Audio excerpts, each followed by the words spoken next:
Hi, thank you for choosing to take or to participate in the Choosing Peace training, but also for watching this video on the Solving Circle. The Solving Circle was developed by Dr. William Glasser, and it appeared in his book, The Choice Theory, A New Psychology of Personal Freedom, that he published in 1998. I think it's important to say that even though Glasser was he developed and wrote the book on choice theory in 1998, he began developing his ideas in the late 50s and early 60s. So it's been around for quite a few minutes. I am Dr. Gloria Smith Cisse. I am the facilitator and trainer for the Choosing Peace for Men and Choosing Peace for Women.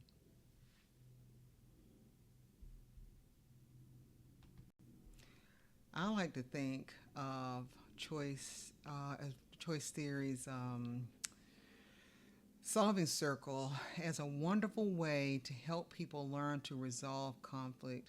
It's not simple, but it's simple, right? It looks very, very, very simple. There are just a few steps that are necessary, but it's really important. I believe when we're looking for a tool that we can use in almost any scenario, that we have something that's simple, like the solving circle. I teach it in this class. I use it in my life, but I really think it's a great way to resolve conflict. I also like to think about, the way that we have relationships and the way that we learn these. So, like we're on a road trip, right? And on a road trip, we need a map and that has points of interest but this is like you're on a map, you're on a trip, and on your map there's a guidepost for how to do something other than what you've been doing, right, in a relationship.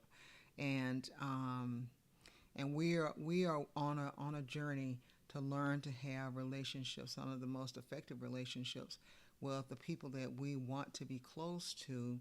And the solving circle is a great tool or guide on this trip that um, we're taking. It's I think it is a wonderful way. I think that the solving circle is a wonderful way to help us to learn to choose peace. Now, to use the solving circle, you have to have already made a decision that you want to change something about your life. You want to change the way that you have relationships. And the solving circle is not the only thing that we teach in this class, but this is just one tool. But when you've made a decision that you are going to be choosing peace, and I say choosing because it's a task that we have to work on every day. I work on it every day. But it's one of the tools that will help us to get to the place where we say we want to be. Now there are lots of steps to getting to where we can use the solving circle. One, learn a little bit about choice theory, which I'm hoping you are doing in your family violence intervention class, Choosing Peace. But also, what's really important is that we think about these relationship tonics that Glasser also identified in in his book, Choice Theory: A New Psychology of Personal Freedom. I like to think of them as antlers. When we arranged them this way, it made it a little easier for me to remember them. And when we use the antlers in conjunction with the solving circle, it just makes it that much more powerful. And so the antlers are the connecting habits. They're accepting, negotiating differences, trusting, listening, encouraging, respecting, and supporting. You will see these often throughout your class, actually.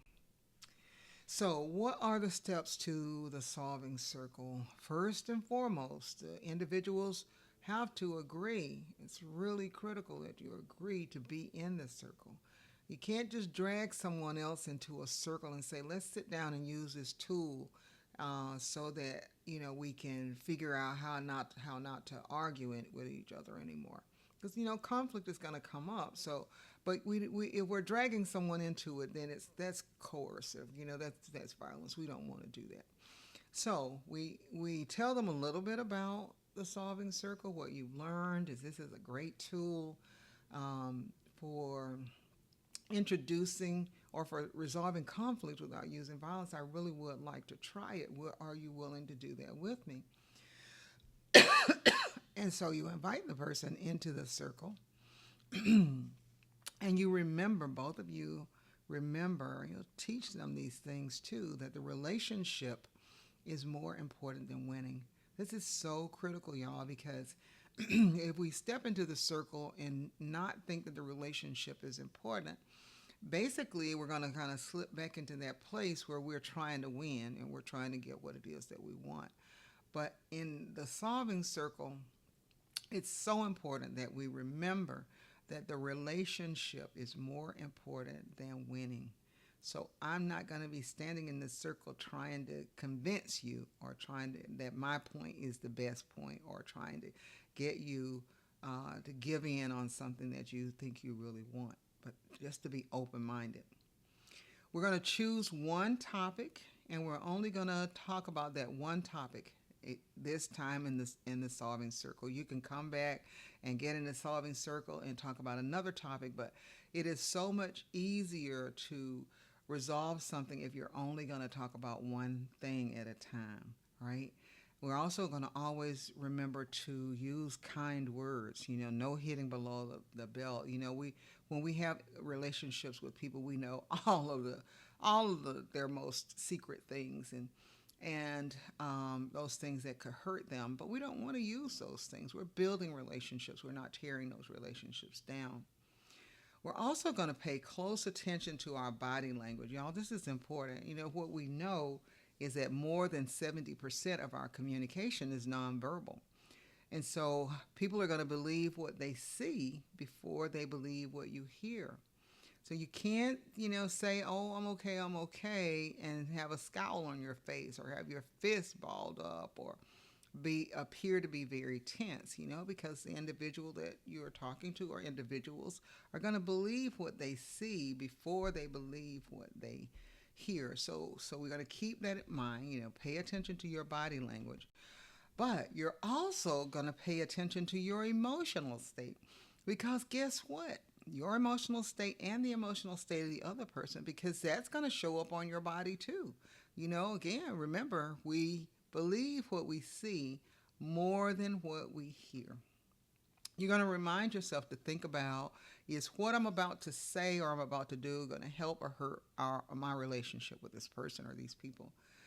And if it's going to hurt, don't do it. If you're going to hurt the relationship, it's almost as if you step into this circle and they're not just one or two human beings, right? But also the relationship is in the circle. And you're always going to be aware of the relationship that's in the circle and how you want to hold that relationship and stay with the people that you're in that circle with, right? You're going to discuss it, whatever that one issue is, you're going to discuss it until you find a solution. That may take a while, but you agree that you're going to do it, and you're going to do it calmly. You're going to use all of those connecting habits, all of the good listening skills that you have until a solution is found, right? And if you have to step out of the circle, it is perfectly okay to step out of the circle, but we strongly suggest that you return to the circle as soon as possible and start back with your conversation, right? And remember, the relationship is more important than winning, and use those connecting habits. This is Gloria Cisse, and if you want to find this video, it should be on our YouTube channel or on the SCCT Georgia .com website. Thank you again. Have a great day.